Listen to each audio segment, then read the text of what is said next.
1 in 3 women around the world will experience physical abuse in her lifetime. Over 640 million women have already endured intimate partner violence. And every 10 minutes, a woman is unalived by her partner. These aren't just statistics. They're women, mothers, daughters, and friends. Stolen, silenced, ignored. Welcome to Forever Fatal, a true crime show about love that turns lethal, where fairy tales unravel and forever can be fatal. I'm your host, Maya Rene. Let's begin. 24-year-old Maria Camila Garcia Molina was a young mother from Southwest Miami-Dade, Florida. She had a 3-year-old daughter and was described by family as a hard-working woman with dreams, plans, and a beautiful future ahead. Loved ones remember Camila, as she was known, as a beautiful, loving person devoted to providing a good life for her little girl. At the time of her death, she lived in the Hammocks area of Miami-Dade County, where she balanced work and motherhood, supported by her close-knit family, her mother, Aldagisa Molina, who was actively involved in her life. Her family would later set up a GoFundMe fundraiser to help with funeral expenses and to secure the toddler's future, underlining the tragedy of a child now growing up without her mother. The suspect, 29-year-old Joy Chandranath, is also a Florida resident and the ex-boyfriend of Garcia Molina. Very little about Nath's personal life has been made public beyond his relationship with Garcia Molina and his legal troubles. Social media activity suggests he frequently posted about dating and women on TikTok. But his criminal history has drawn attention. Court records indicate Nath was already out on a bond for a prior felony case. Charges include grand theft auto and fraud at the time of Garcia Molina's murder. In other words, he had had an open case and was awaiting trial for those theft-related charges when this violent incident occurred.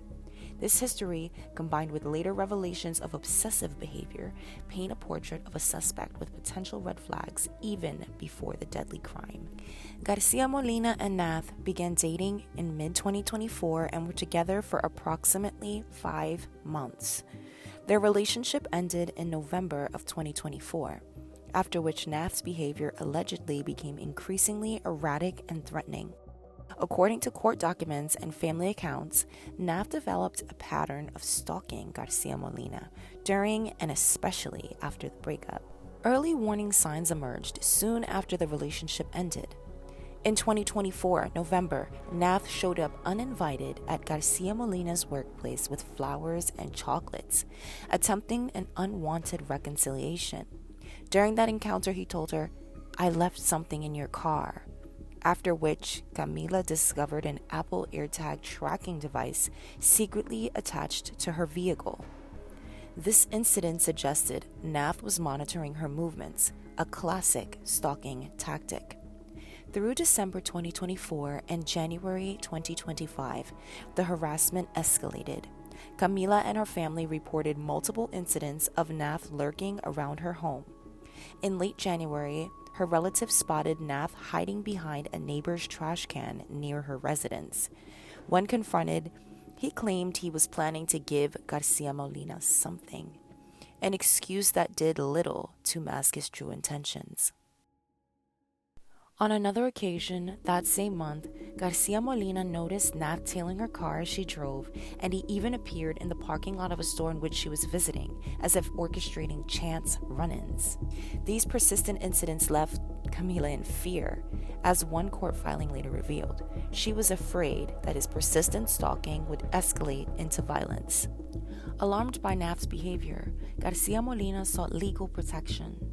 She filed a petition for a restraining order, specifically a protection against stalking in early 2025, detailing Nath's harassment. In her petition, the 24-year-old recounted the incidents: Nath spying on her near her home, following her in public, and the Apple AirTag incident after their November breakup. The court granted a temporary restraining order against Nath, indicating there was sufficient initial evidence of stalking. However, this protection was short-lived.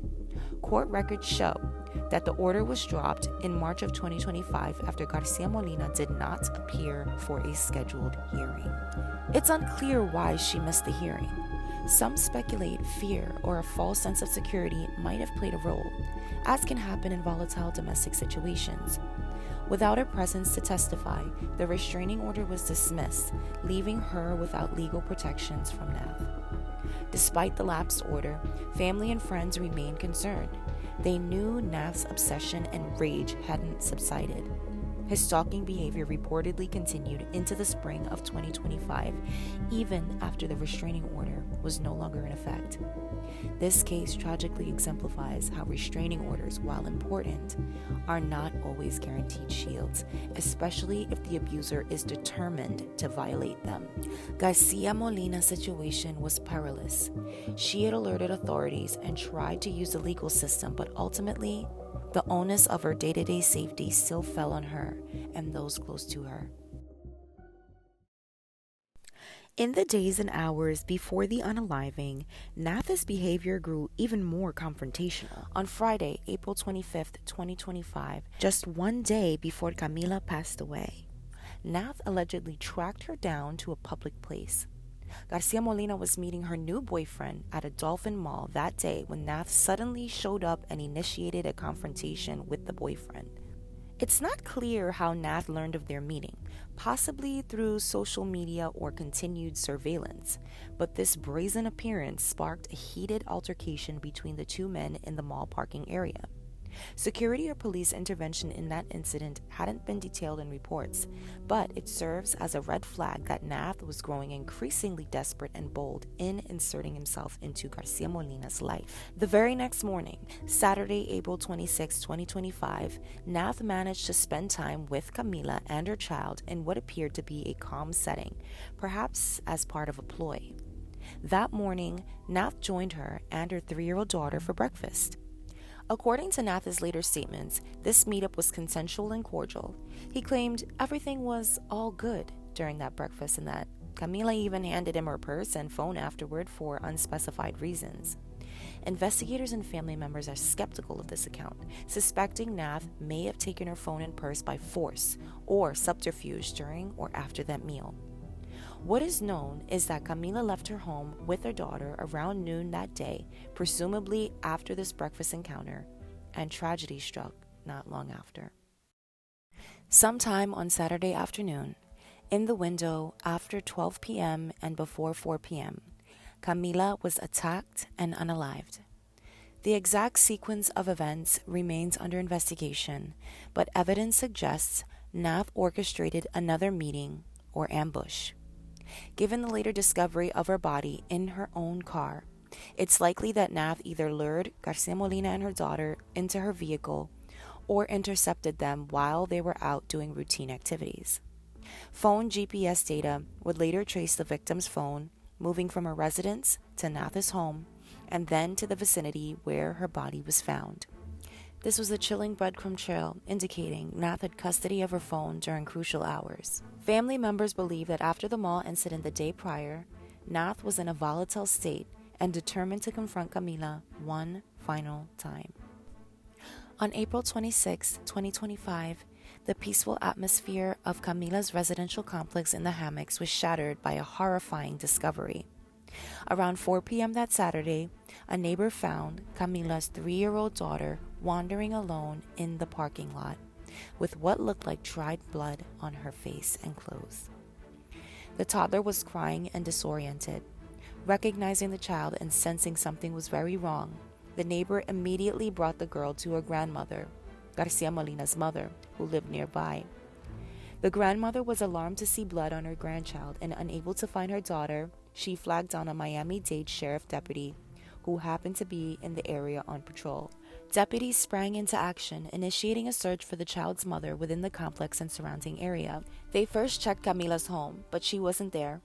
Expanding the search, officers soon made a grisly find. Camila's car was parked on the property, and inside it, they discovered a body. Specifically in the backseat of the car, on the rear floorboard, they found what appeared to be a human form concealed under blankets. Peeling back the covers, officers confirmed the worst. It was Maria Camila Garcia Molina, and she was unresponsive and covered in blood. Miami-Dade Fire Rescue was called to the scene, but there was nothing they could do. Camila was pronounced DOA, having suffered brutal injuries. According to the medical examiner and crime scene investigators, she had sustained multiple sharp force injuries to her neck, torso, and arms. The presence of numerous defensive wounds on her arms indicated she fought desperately for her life during the attack.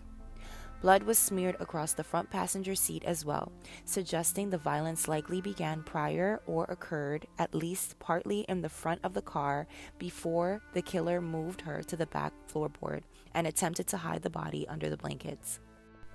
Investigators believe the toddler was present in the car during the unaliving, an extraordinarily tragic detail. The little girl may have witnessed her mother's unaliving or its immediate aftermath. The discovery sent shockwaves through the quiet community. Neighbors watched in horror as the police tape went up around the parking lot. Many hadn't realized anything was wrong until they saw the swarm of police cruisers and the crime scene unit. One area resident said he returned from the store to find everything was all taped off, only learning later that a young mother had been unalived just feet from his home. The image of the toddler innocently wandering with blood on her deeply disturbed even seasoned officers. As one law enforcement official later remarked, it was a miracle the child wasn't physically harmed, and that she managed to be found safe before coming to further harm. As detectives and crime scene technicians began processing evidence, the 3-year-old herself provided a key statement. While being cared for by specialized victim unit detectives, the child told them unprompted that mommy was with Joy and that her mommy was hit in the head and is now sleeping. In the innocent phrasing of a toddler, this was a damning indication. She named Joy, which family immediately knew referred to Joy Chandranath, and described an assault hit in the head, after which her mother wouldn't wake up. This heartbreaking account from such a young eyewitness gave police an immediate suspect and an understanding that they were dealing with an incident of domestic violence that had turned lethal. With Garcia Molina's ex-boyfriend, Joy Chandranath, identified as a person of interest, both by the child's statement and by distraught family members at the scene who informed deputies of the recent stalking and breakup, the investigation shifted into a manhunt. Detectives from the Miami-Dade Homicide Bureau quickly put out alerts to locate Nath. It didn't take long. Within hours, Nath returned to the vicinity of the crime scene himself, in a move that some investigators think was either a brazen attempt to insert himself into the investigation or to see what evidence police had found. Around just after midnight, early April 27, 2025, as officers were still on the scene collecting evidence, Nath's car was spotted driving toward the residential complex with its headlights turned off. This suspicious behavior, driving stealthily in darkness near an active crime scene, immediately caught the attention of deputies. Officers stopped and confronted Nath. They noted that he had fresh scratches on his face, arms, and neck. Injuries consistent with having been in a struggle, possibly defensive scratches inflicted by Garcia Molina as she fought back. Nath's appearance and timing were highly incriminating, and deputies on the scene recognized him from the earlier descriptions. Upon being stopped, Nath spontaneously blurted out an unusual explanation. He claimed he had the victim's belongings with him, and he was on his way to return them. He also feigned ignorance, asking police, "Can you guys tell me what happened? Because I saw her this morning and it was all good." This unsolicited statement raised immediate red flags. It placed Nath with the victim that day, confirming what the child had said, and the fact that he was holding her belongings, which included her purse and cell phone, was highly suspicious. Why would an ex-boyfriend have her phone and purse, and why return them at midnight? Detectives suspected these items were taken during or after the unaliving, possibly to prevent Camila from calling for help or to delay identification. Police promptly detained and arrested Joy Chandranath at the scene on suspicion of unaliving. A search of his vehicle indeed turned up Camila's cell phone and purse in his possession. Investigators immediately secured these and other potential evidence such as Nath's clothing, which may have been recently washed. Later forensic analysis of Camila's cell phone provided a critical timeline. Data showed the phone's location moving from her home to Nath's residence and then to the area where her body was found. This aligns with the theory that Nath intercepted or abducted Camila after their breakfast, possibly took her to his place or kept her captive for a short period of time, and ultimately unalived her in or near her car or at her complex. Detectives recovered other evidence tying Nath to the crime through specifics such as possible unaliving weapon, fingerprints, or DNA. These have not been publicly detailed as of the latest reports. During interrogation, Nath continued to spin a doubtful story. He admitted that he had spent time with her and her daughter earlier in the day, the breakfast, but claimed they had gone their separate ways afterward. He insisted that Camila had given her phone and purse voluntarily, and that he was merely trying to return those items. This story conflicted with both the physical evidence and the accounts of Garcia Molina's family. Detectives, armed with the child's testimony, the surveillance of his aggressive behavior the day prior, and the cell phone data, were not swayed. By dawn on April 27th, police had gathered enough evidence to formally hold Nath as the prime suspect in Camila's unaliving. Once in custody, Joy Chandra Nath was officially charged. Miami-Dade authorities charged Nath with second-degree unaliving in the unaliving of Maria Camila Garcia Molina, as well as with child abuse, likely stemming from the endangering of the 3-year-old by committing the violent act in her presence and leaving the child bloodied and unattended. Notably, the charge was second degree, indicating prosecutors allege a depraved act without premeditation, as opposed to first degree, premeditated.